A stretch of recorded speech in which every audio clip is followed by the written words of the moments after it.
How you doing, Brian? Brian the Pritchard the Magnificent. How you doing? You know how dated that is, Todd. That is dated. I know. Karnak. I mean, why didn't you tell me? I would have had the envelope and everything, and I would have did the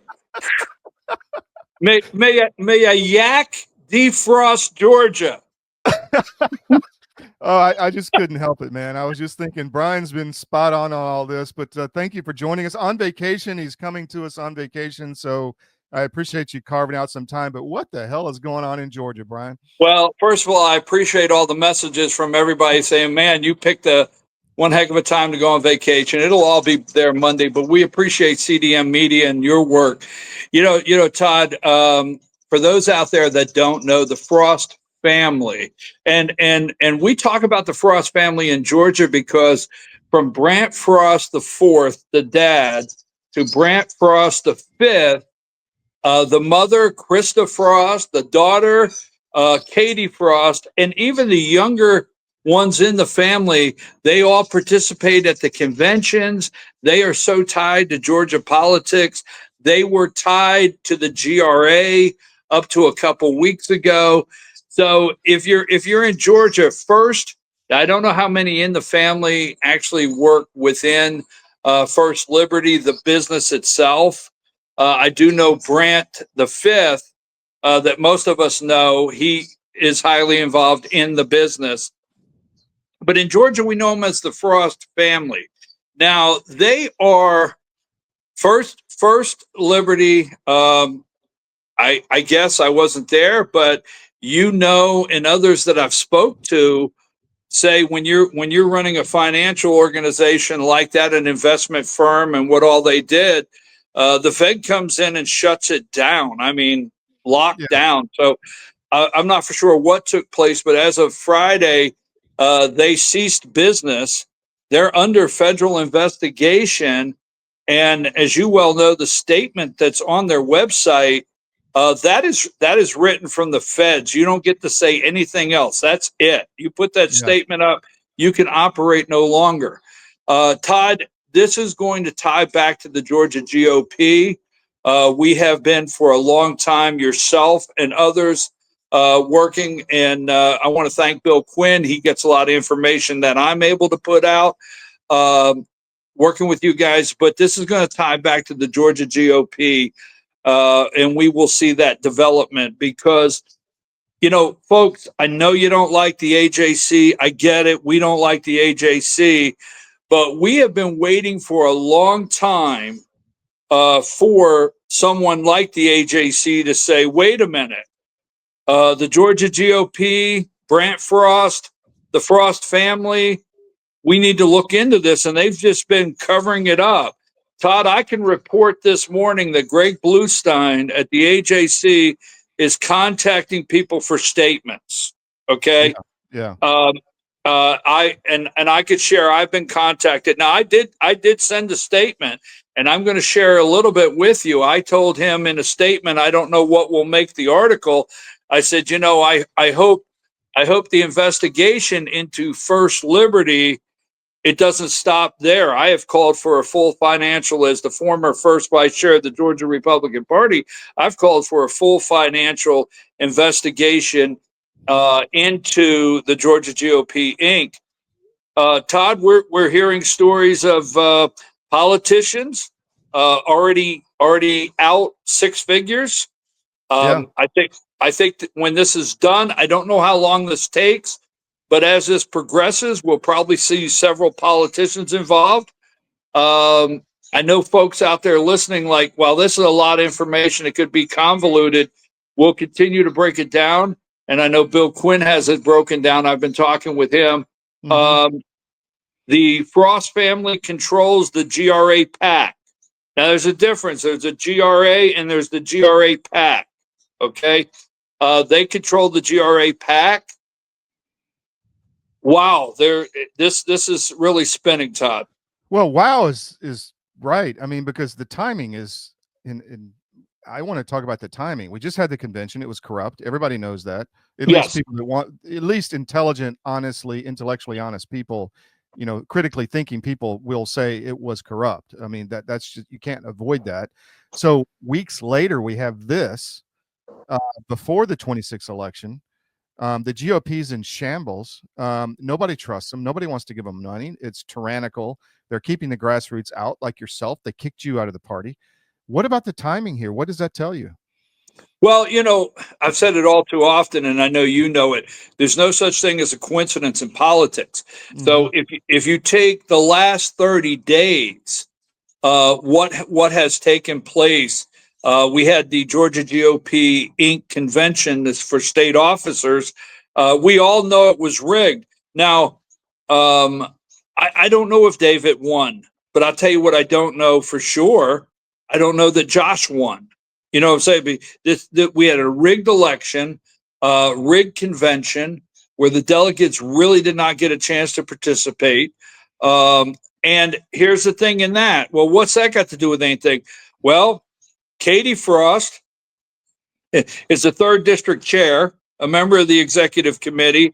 She was the chair of the nominating committee. All right. Brant Frost and at that time GRA members under his control, the same people that just got shut down under his control, controlled the flow of the microphones. And let's not forget this is going to be very interesting. Mike Crane chaired the convention. It'll be interesting to see. Now, I don't know, so I'm going to leave that question mark out there. It'll be interesting to see if the individual who chaired the Georgia GOP convention, Mike Crane, is going to be tied in some kind of way with First Liberty. And I put that question mark because I will tell you this. The Crane children grew up, the Frost children basically grew up going in and out of the front door of Mike Crane's house. They're very, very close friends.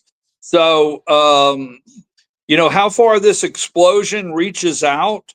Now, I have sent messages, and I've also asked the AJC. I said, could you ask Chairman McCune if he will be asking for resignations? Katie Frost is chair of the 3rd district executive committee.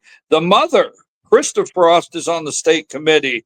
Brant Frost is on the state committee. So we're waiting to see if the chairman, Josh McCune, will put out any kind of statement. And if he's involved in any way, or when I say involved, I want to be careful with that. If he has any financial ties. Yeah.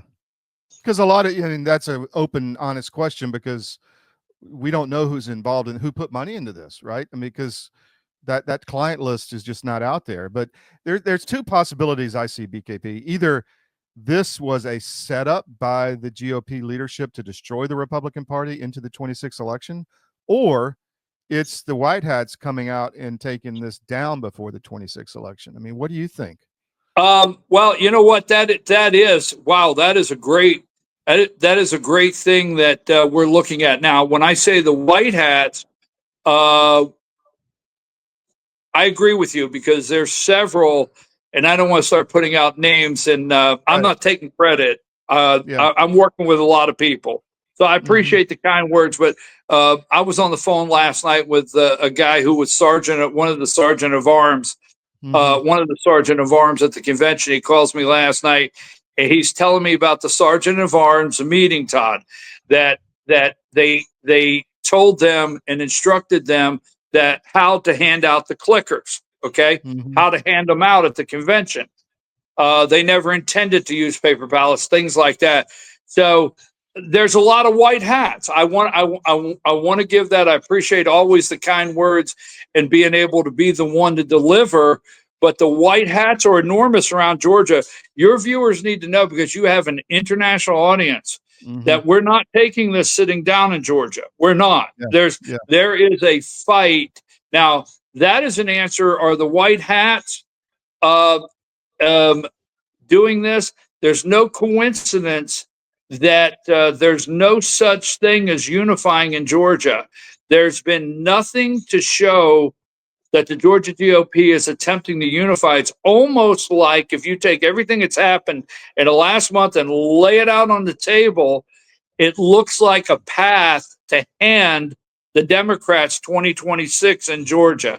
It's really disturbing to the grassroots, much like myself, that we don't want to do that. But all these things that are taking place right now is almost like a gift to the Democrats for 2026 here in Georgia. Well, that's the whole point. So, we're a year, 18 months out, if that, to the election. I mean, you're talking, there's a lot of work to be done, my man. I mean, the party is controlled by people who don't want the grassroots in. The grassroots do all the work. The grassroots want to vote. And now, we have this. The AJC is going to run with it. It could be a vehicle. This could be time to put Stacey Abrams in the governorship, Well, I don't think it'll be Stacey Abrams, but a Democrat is well on its way. And I'll say this, as soon as I kept telling everybody, look, as soon as the GOP convention's over and Josh is installed back in place, you're going to start seeing a turn of the AJC, and they're going to start turning against the GOP. Todd, in the last 3 weeks, the AJC every week, 1 or 2 a week, they're making a turn on attacking Republicans in Georgia, where it's just 3 weeks ago they basically were endorsing Josh and right on board. So we're seeing that turn now. The AJC's been waiting for this for quite some time. Let me say something else here, because I don't want to forget this. It's disappointing. Now, you and I both are in business and we have advertisers, but I have a policy on my program not to allow, I need advertisers, much like you, all right? But I will not put on my program any product or personally promote it, if I know there's a problem. And I'm going to say, we're the same way. We trust and we vet, right? And we want our viewers to have a great experience, right? I mean, that's but in Georgia the Frost family, and I get back to this as your viewers follow this, and we'll be on it all week. I know you will. The Georgia Record will be on it. But as you follow this, it's like John Fredericks. It's not like they buy an ad in an ad spot, when he goes to commercial break and he doesn't know who the ad is for. He actually personally highlights this product, and he talks about the investment. And Todd, I'm not an investment banker or I don't have a firm like David Cross. David does great work. But when you're listening to somebody saying they're returning 13% on your money, Eric Erickson in Georgia brags about this fund, and they even have Charlie Kirk advertising with Charlie Kirk at Turning Point. So it's going to be interesting. But what's very upsetting to me personally is when I see people maybe that watch this programming and trust these people and have invested in this fund.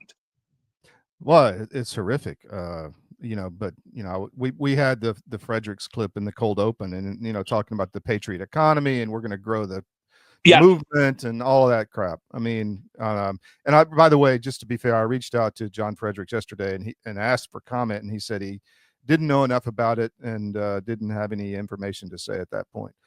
So, I wasn't quite that nice when I reached out.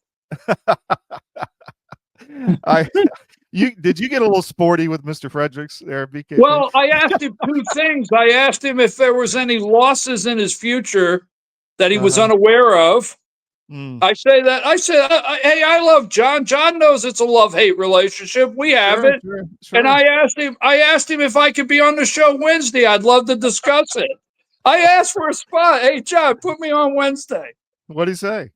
Well, he hasn't. I want to be on with Debbie Dooley and Sally Grubbs. Oh my. Oh my. I can see an AI video of you like busting through the barricade in front of the microphone, to something like that. Well, here's the thing, Todd, and this is not, I never want to turn this around to be about, anything that took place with me. But, I listened to the Eric Erickson clip this morning, and he's going on and he's saying, well, this is a great conservative family and they're Christians, and I've known them for a long time, and they're just people you can trust. Send them your money. But when I got elected first vice chair of the Georgia Republican Party, Eric Erickson, goes on his radio show the next day and says, "Oh, the lunatics are taking over the party." So, yeah.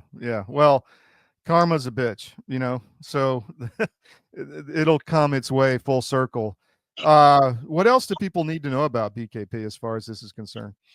Well, first of all, watch it develop, because the feds are very quiet. There'll be a statement.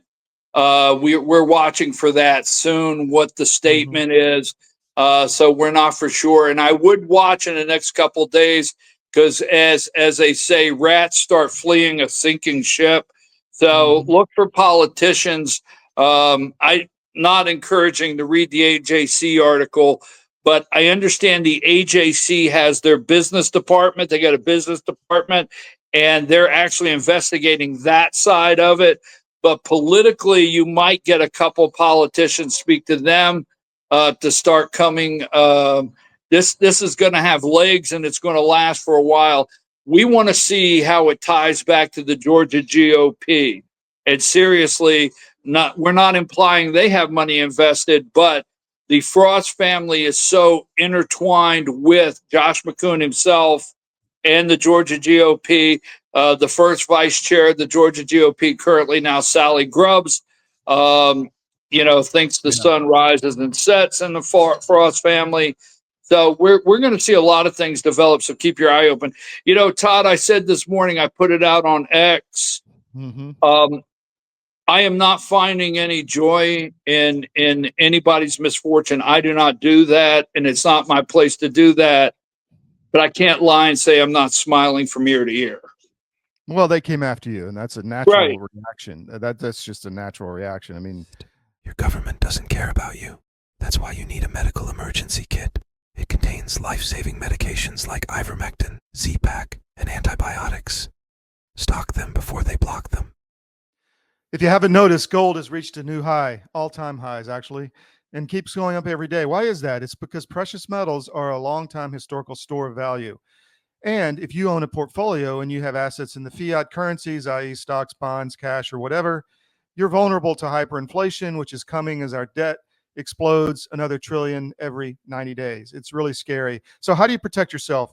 Go to Advisor Metals. If you look on any of our CDM.press sites, about halfway down, there's an ad for Advisor Metals. Click on it, fill out the form for your contact info, and Ira Bishotsky will contact you and talk to you. It's an easy conversation. There's no sales pitch.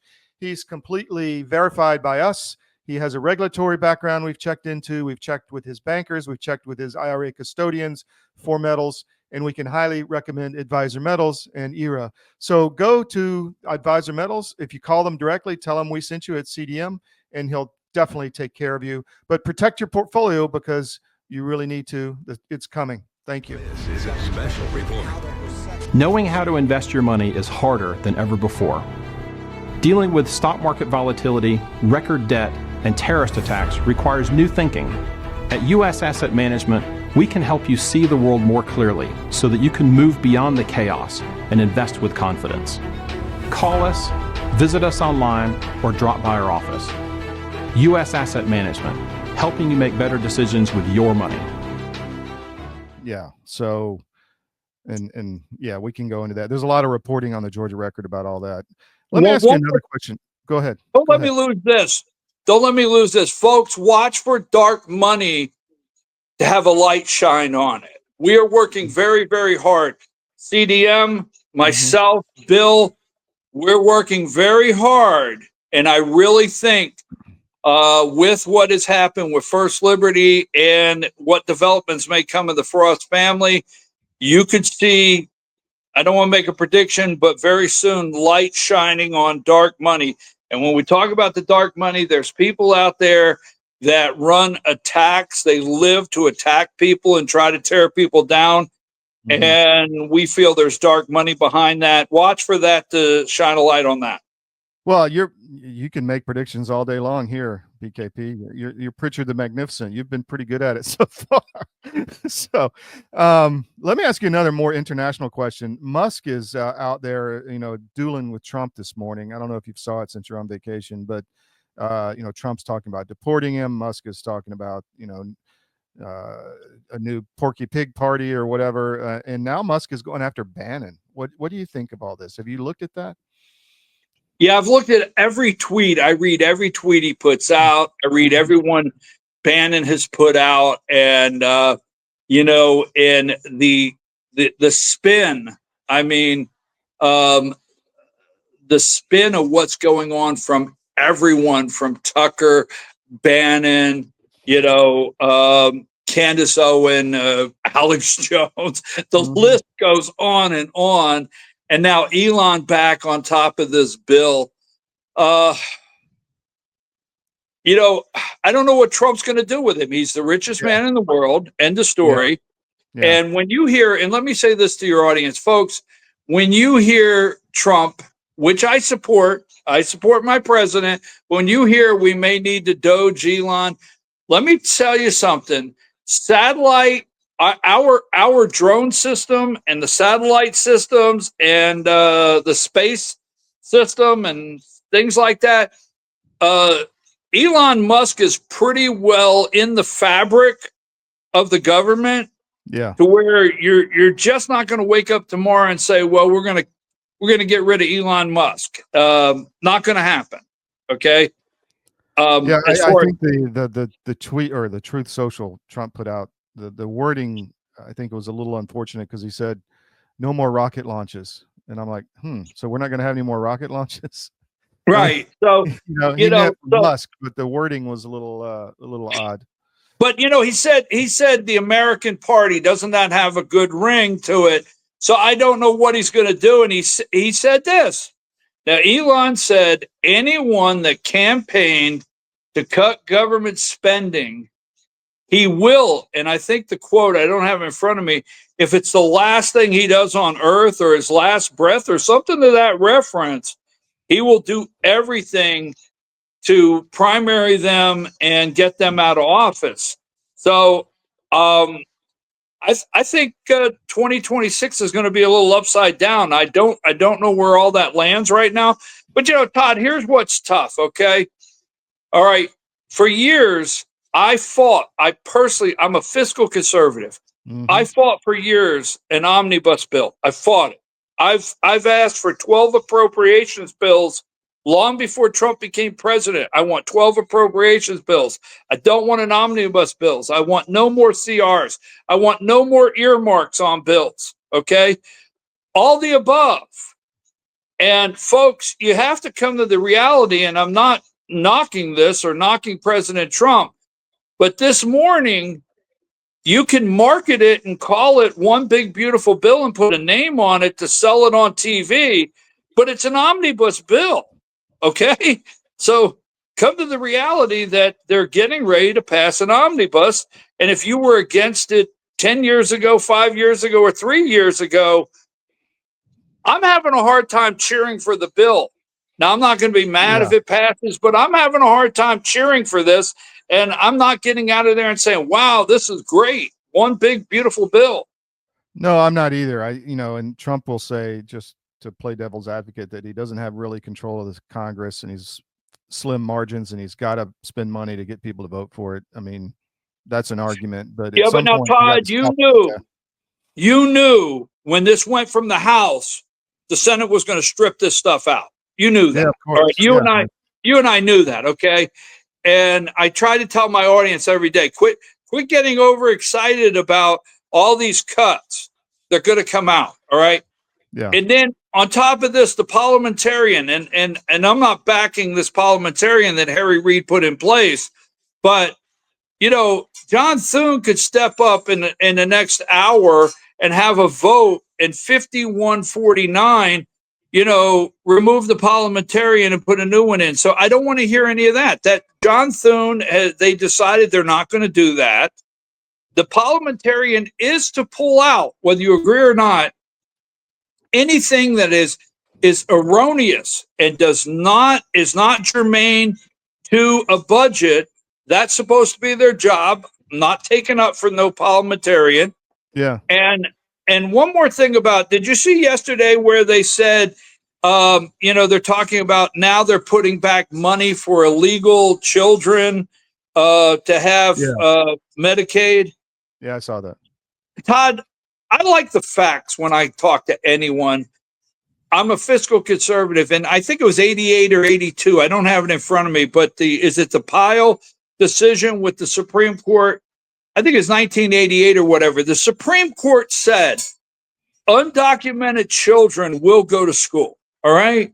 Yeah. That's the Supreme Court. You can go look that up today, folks. The Supreme Court ruled, I think it was 1988. Google it. You'll find it, that undocumented children have to go to school. Now, I hate to break this, and I'm a conservative, and I don't agree with this, but if you put them in school, if they're hungry, you're going to feed them. If they don't have health care, you're going to take them to the doctor. If they don't have somewhere to sleep, you're going to give them shelter. You can be mad all day long, but until we get that fixed, that's what they're going to do. Do you see where I'm going, Todd? Well, the blame lies with the people who didn't rise up and stop this invasion. I mean, exactly. Thank you. Yeah, and that we're on the golf course or not wanting to believe what was going on or voted for Biden or any of that. I mean, exactly. That's what I'm saying. I mean, I don't agree with that, but folks, hey, listen, if you're going to pick the guy up at the gas station because he's illegal and he's putting gas in his pump and he's going to work and he is illegal and you're going to tell me he broke the law and we got to get him out of here, okay. But, last I looked, treason is a little bit of a problem also. Exactly.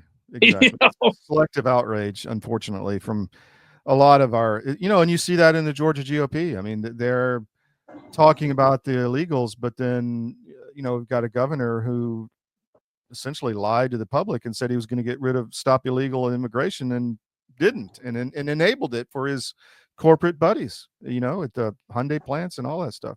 Exactly. So if Trump gets the bill passed and it gets on his desk on July 4th and they have a big celebration and Elon Musk funds a lot of competitors in primaries. Well, that's healthy, in my opinion. I mean, lets people have some competition.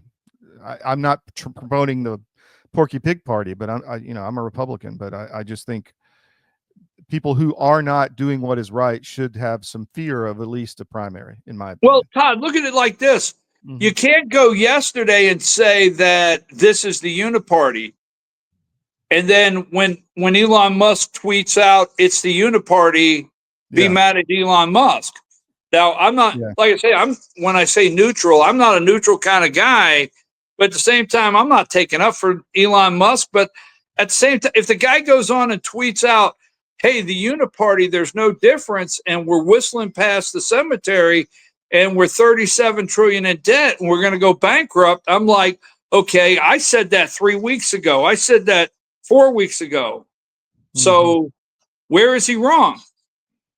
Yeah, I wrote a book about that 11 years ago or 13 years ago. But let me ask you, and by the way, the hypocrisy of the leadership of the Georgia GOP to me is off the charts. I mean, as you say, talking about we're going to fight for Trump, blah, blah, blah. But at the same time, looking the other way is how many illegals did they arrest at that plant raid? Like 700 or some crap like that. Yeah, I think so. Yeah. So don't give me that crap, guys. You're lying. One more question. The future in 26. What does it look like? We've got Ossoff with Chris Gleason, one of our investigators, is showing, literally massive amounts of smurfing and money laundering into that campaign. We're talking millions of dollars. Where does this go for the Senate race? Well, Senate race right now, the Republicans don't have an attractive name, voice, energy at the top of the ticket. There is Vince Dooley's son, that his name is getting floated out there. John King, the insurance commissioner, nice guy, but his energy level or his and he's not a very enthusiastic candidate. Georgia is still waiting for someone at the top of the Republican side of the ticket that's going to take this ball and run with it and not turn back. I still think now for your audience here, when you see Ossoff smurfing, and Chris Gleason does a great job. I'm glad you guys work with Chris. He does a great job with dark money and how it's coming into these campaigns. Mike Collins in the 10th district. So for your audience, hang on for 2 weeks. Okay, we're going to have 4th of July. Todd, not to shift gears, but it's all going to come together because you still have MTG making comments like she could run for governor. All right, there was another article this week. She made some comments to Tucker. So in Georgia, we're still waiting for the total landscape to fall. Is MTG going to put her hat in for governor? Is Mike Collins in the 10th district? Now, right now, Mike Collins is a very exciting candidate. He's he could talk to a group, the congressman in the 10th district. He could fire a group up. He can drive his rig if he needs to. He can drive his Harley. He's a pretty energetic candidate, and he could bring the energy to Georgia that it needs. So there's a lot of talk that Mike's going to get into the race. But here, for your audience, sadly, here's where we're at in Georgia. They're trying to find a candidate right now that Kemp and Trump will support. And I personally, I can't stand that being in Georgia. I would like for it to be a candidate that is MAGA, America first, Georgia first, period, not waiting to see who likes them. But we are looking for a candidate right now that Kemp and Trump will support. So the Senate race in the next 2 weeks, what I'm telling you to look at is, will MTG come out? Will Mike Collins come out? Will Tyler Harper, the ag commissioner? Now, there was a report that there was a meeting at Tyler Harper's family farm in South Georgia. I think the Harper family is the largest farmers in the state of Georgia, big money people, and Tyler Harper's a likable guy. He's been to D.C. He's met with John Thune. He's met with Tim Scott. It's like a wild card out there, but he's still out there as the ag commissioner. So as these people announce what slots are going to fill underneath, because we got 4 or 5 candidates now in the LT race, lieutenant governor. Yeah. Well, that begs one more question. What is this frosting going to do to the leadership of the Georgia GOP from the top on down to the county level? Any changes that you see? Yeah, I do see changes at the county level because the district, let's go with the 3rd district. The 3rd district of Georgia, all right, is been controlled. Now, the state party, the Georgia GOP Inc., the Frost family has enormous control over that. My words, so they're my words. When we say buy a politician or control a politician, the Frost family has been able to control politics all across the state financially. But the 3rd district of Georgia, down there where they're at, Coweta County, Brant Frost is the GOP chair. He should resign. Katie Frost is the 3rd district chair. The mother is a state committee member, which all 3 of them are state committee members. This will shake up because you have people tied to them all across the state. The first vice chair of the Georgia Republican Party, Sally Grubbs, is tied to them. I'm not at liberty to say some things, that she may have a close relationship with the family. All across the state. I mean, the entire state. This is going to have a ripple effect. If the Georgia GOP Inc. and Josh McCoon are not tied in a way that's going to be troubling, and they will immediately end their relationship, clean it up, pull it off like a Band-Aid, and try to move on, would be the best way they can handle that, unless it starts festering up with some people across the state. Well, I wonder if this will impact any of the challenges to the convention. I mean, they're going to try to prevent that, of course, but it's no. The convention. I sadly report the convention's over. Michael Whatley does not care. I'm going to throw you a long shot. You want a long shot today? Yeah, Michael Whatley absolutely does not care. Josh McCoon does not care. They move on, move forward. It's no skin off their back. Now, I'm talking with somebody up in North Carolina that actually knows the North Carolina GOP very well. Have you heard the long shot that Michael Whatley might be stepping up for that North Carolina Senate seat? No. I mean, Okay.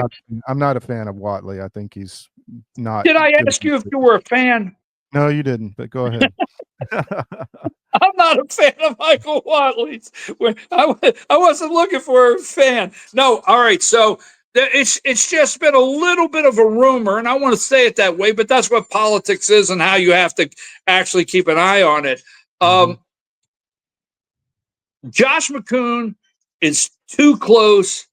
There's too many things in the FEC filing. If you go to the Georgia GOP Inc. and you look at the FEC filing, it seems like every time you turn around, he's using the Georgia GOP credit card out in Arizona. Okay? Yeah. And we know who's out there, Charlie Kirk and Turning Point, which I call them the Charlie's kids. And Georgia's got Charlie's kids roaming all around the state. They're all over the state of Georgia. So I ran into some of them. Well, go ahead. Yeah. Josh is very tied to that organization for some reason out there. And then also he is very close to Michael Whatley, because when Michael Whatley ran for GOP chair, Josh McCoon gave an endorsement speech on his behalf for Michael Whatley, very close. Let me put one marker in Vegas on if Whatley stepped up, if he stepped up and ran for Senate in North Carolina, that Josh McCoon doesn't attempt to be the RNC chair. Wow. That made things interesting, right? It sure did. Something to think about. Well, that's a lot, BKP. Thank you very much for coming on. Anything else you want to get out? How do people follow you? When's the show? Where can they find it? Well, we're on vacation this week. We just shut it down. I mean, we have to, Diane and myself, we have to have one time a year at least that we just shut things down. I am in the great state of Pennsylvania this week with family and friends, and we're going to be celebrating the true, as you said earlier, no King's Day on the 4th of July here.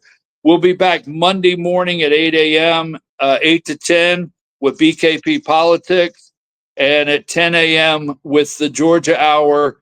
I appreciate everybody's kind words about vacation.